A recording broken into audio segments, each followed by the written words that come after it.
Olá, Camila e a galera aí do Colégio SESI de São José dos Pinhais. É um prazer imenso poder falar com vocês. Eu sou o Dr. Del Delambre, sou mentor de líderes e consultor em sustentabilidade. E esse tema que vocês pediram que eu falasse um pouquinho é um dos temas importantes, né? Porque é parte da minha história.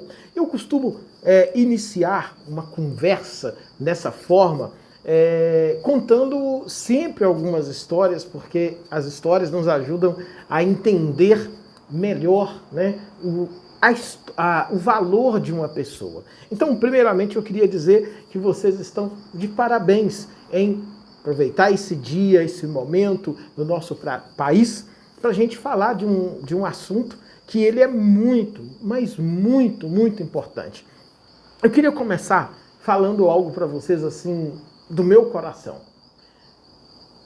Eu divido a minha história de vida, né, em eventos, né? E o primeiro grande evento que aconteceu na minha história de vida envolve, de certa forma, a avó da Camila, né? A avó da Camila que está aí com vocês, que lá no interior de Minas Gerais, hoje eu moro no Rio de Janeiro, mas eu nasci lá na cidade de Coronel Fabriciano, que é, na verdade, ali ao lado de Timóteo, e cresci a minha vida toda em Timóteo. Morava ao lado da casa da vó da Camila, né? A dona Efigênia. E aí, olha que experiência interessante, como que essa família toda está envolvida nesse processo. Aos 9 anos, né, 9 para 10 anos de idade, eu praticamente quase morri. Porque não se sabe como, não se sabe porquê, não se sabe a forma, mas eu estava brincando com um colega meu lá na rua e meu braço acabou furando esse colega. Olha que coisa louca, que coisa estranha. E aí, quando eu olhei, tinha um objeto estranho dentro do meu braço, que era uma agulha, né? E aí eu voltei para casa, a minha mãe ela estava trabalhando, dando aula, e foi a dona Efigênia, né, a avó da Camila, que pegou ali uma pinça e retirou uma parte dessa agulha, desse objeto que estava no meu braço. E se tivesse ido para o meu coração, eu não estaria aqui contando essa história para vocês. Mas a verdade é que esse evento, ele marcou muito a minha vida, porque eu tive que parar a escola, eu fui reprovado, porque eu tive que mudar para a cidade de Belo Horizonte para fazer cirurgia. Fiz primeiro a cirurgia na minha cidade e não conseguiram retirar esse objeto dos meus braços, né? Porque quando a dona Efigênia tirou um pedaço, ela estava quebrada, então a outra parte da agulha ficou dentro do meu braço, e aí os médicos diziam, né, algumas pessoas diziam que se eu não fizesse aquela cirurgia,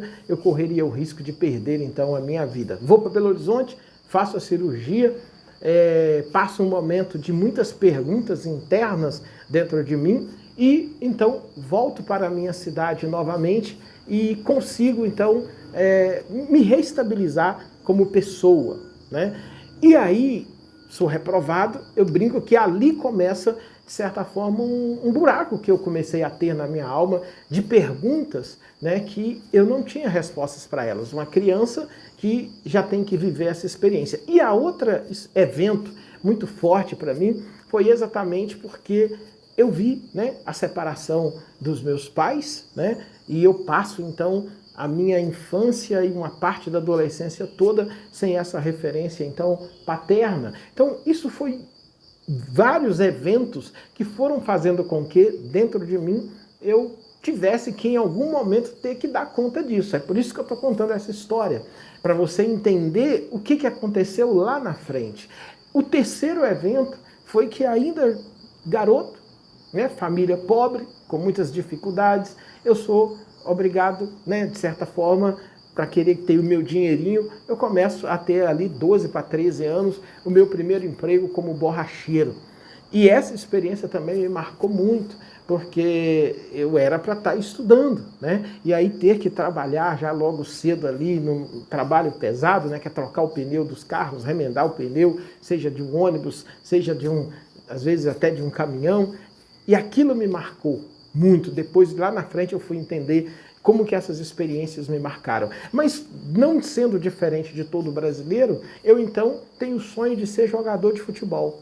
Eu então vou lá, tento ser jogador de futebol, sou convocado para a seleção de juniores do meu estado, né? Ou seja, da cidade de Coronel Fabriciano e Timóteo, para disputar o Campeonato Mineiro de Júnior. E aí o que acontece? Eu então passo por uma lesão e sou obrigado então a ser cortado da seleção. Olha, mais uma pancada ali no meu emocional, na minha dimensão interna, para eu poder dar conta, né? Mais à frente, eu então sou escolhido aí na escola para ser um vereador mirim e representar a escola na minha cidade. O que acontece? Fico um ano, acho fenomenal, e aí os políticos brigam, e aí o projeto acaba, e novamente eu vejo esse sonho meu de mudar de vida, ele ir embora, né? E aí a gente monta então uma estratégia meio ali familiar para conseguir então um trabalho. Eu largo o futebol, largo tudo isso e começo a fazer um curso técnico na área de química. E aí, a partir desse curso técnico, então, eu consigo entrar numa multinacional que ficava na cidade ali de Ipatinga, né, próximo à região que a gente chama de Vale do Aço. E aí eu falo, agora está tudo resolvido, eu vou conseguir e tal. E de fato me dou bem, gosto muito da área de química, mas eu nesse mesmo período, eu comecei a perguntar pelo sentido da minha vida, já que eu vivia muitas perdas internas, né? Essas histórias todas, foi criando um buraco existencial dentro de mim, com muitas perguntas. O que eu era, quem eu era, qual o sentido da minha vida. E aí eu vivo uma experiência muito profunda com a pessoa de Jesus Cristo e começo a desenvolver um trabalho com pessoas muito forte, né? E isso passa a ter um conflito dentro da empresa. Porque ao mesmo tempo que eu gostava ali do trabalho químico, do laboratório, de unir as soluções, mas era evidente que eu gostava muito mais de cuidar de pessoas, de orientar pessoas, de treinar pessoas. Já gostava de fazer isso naquela época. E aí o chefe um dia então me chama e diz para mim, você está demitido. Acabou. Por quê? Porque parece que você ama mais pessoas, a espiritualidade, do que necessariamente o trabalho químico. Essa experiência, ela me marcaria de duas formas. Porque, de um lado, eu fiquei, assim, triste, mas do outro lado, eu sabia dentro de mim que eu não iria passar minha vida inteira dentro daquela empresa.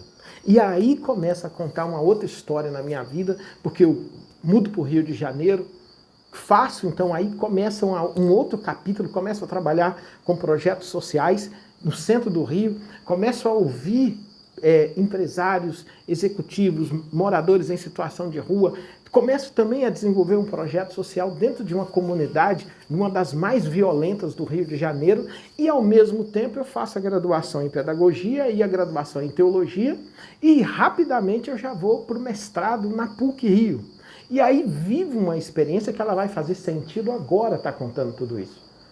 Eu tenho a oportunidade de desenvolver uma pesquisa de doutorado lá na Alemanha, num doutorado de cotutela que você faz ao mesmo tempo em 2 lugares, né? Você estuda em um e faz a pesquisa em outro. Eu consigo ir para a Alemanha, estudo alemão com muita dificuldade, consigo aprender e agora, passando todo aquele período, vai fazer sentido a história que eu vou falar para você aqui agora. Essa aqui é muito importante para vocês. Quando eu estava voltando daquela experiência que eu vivi ali na Alemanha, de poder estar num dos melhores universidades do mundo, um dos melhores países do mundo, né, para você estudar, para você trabalhar, para você viver. E quando eu estou voltando para o Brasil, ali, antes de voltar, né, terminar a pesquisa, vem em mim algumas perguntas. E uma das perguntas centrais que veio em mim é: por que eu estou aqui? Por que eu consegui essa oportunidade se vários amigos meus que cresceram comigo, que viveram comigo, não tiveram? E aí eu me lembrei da história da minha mãe, da história dos meus bisavós. E aí vai fazer sentido contar essa história agora para você.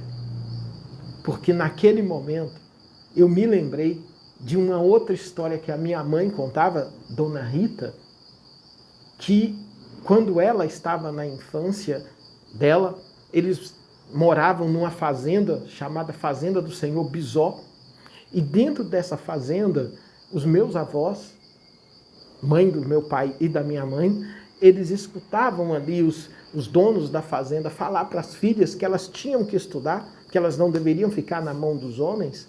E aí os meus avós falavam as mesmas coisas para a minha mãe, Dona Rita, para minha tia Leni, tia Maria e tia Nadir. E eles então, eu descubro essa história um pouco mais tarde, que para meus pais estudarem, os meus avós fugiram daquela fazenda. Eles foram começar a vida em um outro lugar. E ao fugir da fazenda, eles então vão, minha mãe e minhas tias começam a fazer o ensino fundamental, e quando eles vão entrar no ensino médio, e a profissão seria ser professora, eles tinham que pagar. E aí eles não tinham o dinheiro. Minha tia Maria, que foi inclusive a minha madrinha, ela se muda para Belo Horizonte, trabalha como doméstica, pega uma parte desse dinheiro, manda para casa, e com esse dinheiro a minha tia, a minha mãe e a minha tia Leni, e de certa forma a tia Nadir, também consegue estudar. Por que eu estou contando isso para você? Porque quando a gente fala da história de pessoas pretas, de famílias pretas, a gente está falando de história de muita solidariedade. De muita solidariedade. De pessoas que elas vivem dentro de um ambiente, dentro de um contexto, que para eu ser quem eu sou hoje, alguém teve que pagar um preço por isso. E aí que vem a história. A minha mãe consegue estudar e mais tarde ela me incentiva também a estudar e dizia para mim, olha, Delambre, você precisa estudar. Você precisa investir na sua vida para você ter melhores oportunidades. E aí, lá na Alemanha, lembra da história? Quando eu tenho aquela crise existencial de me perguntar por que eu estou aqui, por que eu tive essa oportunidade, eu lembrei desses meus avós que fugiram lá daquela fazenda para que um dia minha mãe, minhas tias pudessem estudar. E aí eu queria dar um abraço no meu avô e na minha avó para poder agradecê-los, porque eu, em alguns meses, seria um doutor, mas eu, na verdade, era um doutor que estava me beneficiando do sonho de 2 analfabetos, porque os meus avós não puderam estudar. A minha mãe dizia que a minha avó não sabia uma letrinha, era assim que ela fala. Por que eu quis contar essa história para você? Porque mais à frente eu iria aí, termino o doutorado em teologia, faço aí no Paraná, na Universidade Federal do Paraná, uma pós-graduação em mudanças climáticas e projetos sustentáveis, e aí começo a escrever uma nova história que é a minha própria teoria. Vou para Portugal e faço um segundo doutorado em museologia na Faculdade de Administração, Educação e Sociologia, e nessa faculdade de museologia, no curso de museologia, eu defendo então a minha teoria da tensão. Tecnicamente, teoria da tensão criativa desse sentido, que a gente chama de teoria da tensão. Olha que coisa fantástica. Quando eu estava para defender essa teoria, eu passei por uma crise existencial muito grande. E aí eu pensei em desistir. E aquele chefe meu lá em Portugal, ele fez um teste comigo antes e disse para mim, você vai enfrentar a escola europeia aqui para defender sua teoria e você precisa estar preparado. E ele me fez ali 10 perguntas e ele disse, você se acertar 8, eu acredito que você consegue ser aprovado, mas se você errar, Não. E eu errei as 8. E ele ficou ali, preocupado, tentando entender o que aconteceu e tal. E ele diz, olha, fica aqui com o seu texto, com a sua teoria, que eu vou sair e vou voltar.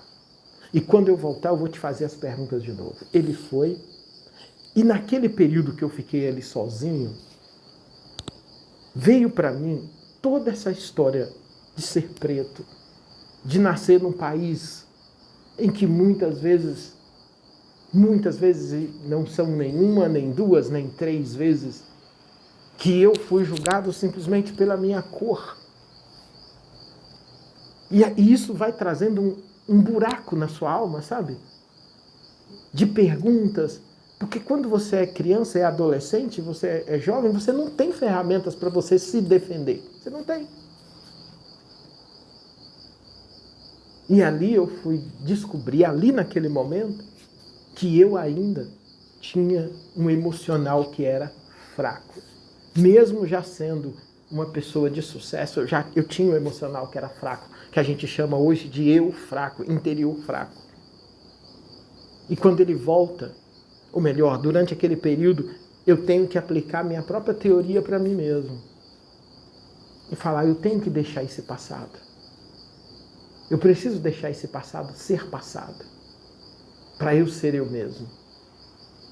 E naquele momento ele volta, me faz as 10 perguntas e eu acerto as 10 perguntas.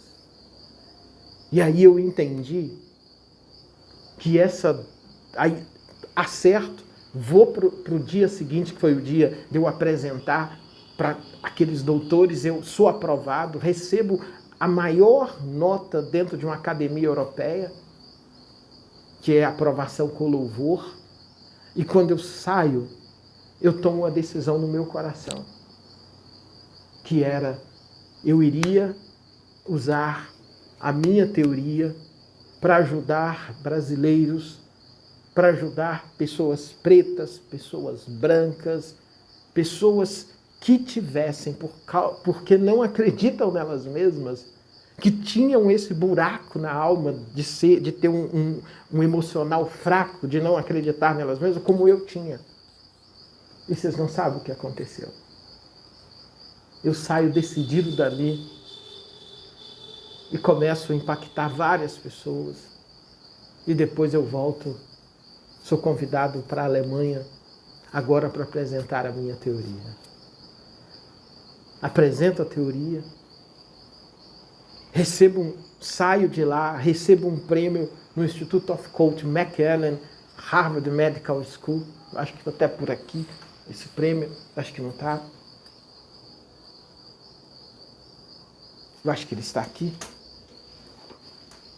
Eu recebo esse prêmio que foi importantíssimo para a minha vida, esse prêmio, Estados Unidos, Institute of Coach McAllen, ligado à Escola de Medicina de Harvard. E por que isso? Por que eu estou contando essa história?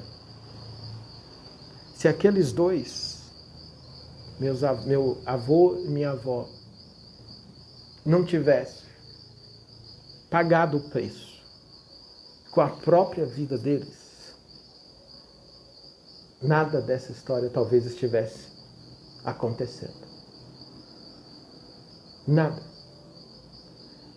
Eu poderia dividir com vocês aqui muitas coisas que acontecem dentro do ambiente do Brasil, simplesmente pelo fato de você ser preto. E não são coisas boas. E provavelmente vocês nessa semana vão ouvir outras histórias. Mas eu queria trazer uma história para você de esperança. Foi assim que surgiu, de um lado,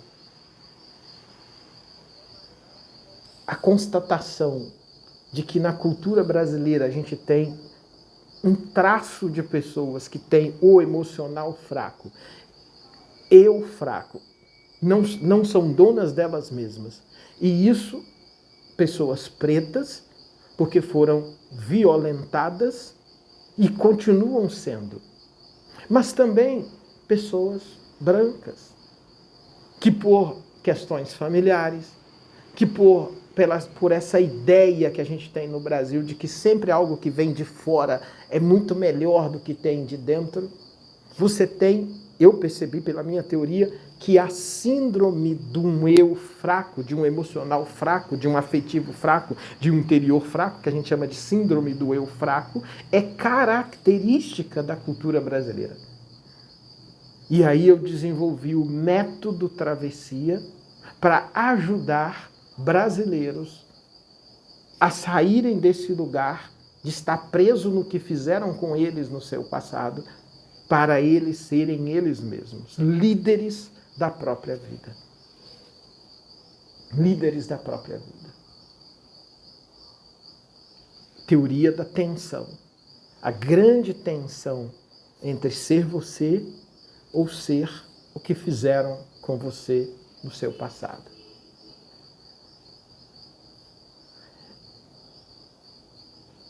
Eu queria terminar dizendo para você